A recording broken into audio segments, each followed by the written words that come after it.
Pernah gak sih lo buka chart, lihat angka-angka yang banyak itu terus ngerasa bingung? Atau mungkin lo malah jadi ragu buat ambil keputusan? Gimana kalau sebenarnya ada cara simpel untuk bikin keputusan trading yang lebih mantap?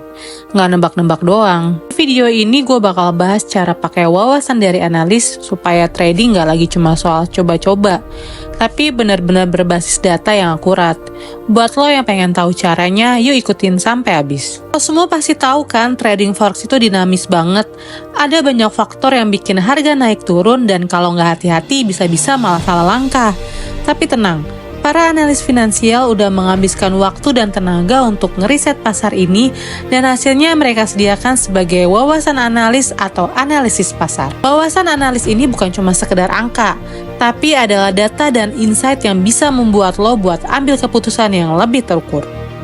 Mengapa wawasan analis itu penting? Kalau lo main tebak-tebakan, peluang lo buat salah itu besar banget.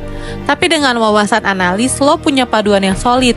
Misalnya, saat analis bilang ada level support kuat di 1050 untuk pasangan euro atau USD, itu bisa jadi acuan buat lo kapan beli atau jual. Intinya sih, wawasan analis bantu lo lihat level-level kunci di pasar, memahami sentimen, dan menghindari trading di zona buta. Cara menggunakan wawasan analis dalam trading harian. Nah, misalnya lo udah punya akses ke laporan analisis.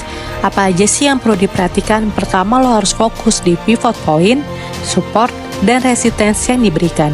Ini kayak petunjuk jalan buat lo biar nggak nyasar. Kedua, perhatikan komentar analis tentang tren pasar.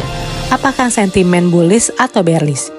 Dengan data ini, lo bisa mulai bikin rencana. Misalnya, kalau ada peluang sell di bawah pivot, lo bisa pasang stop loss buat jaga resiko. Tips menggunakan wawasan analis dengan bijak. Oke, berikut ini 3 tips singkat buat lo. Pertama, jangan langsung percaya 100% pada rekomendasi analis.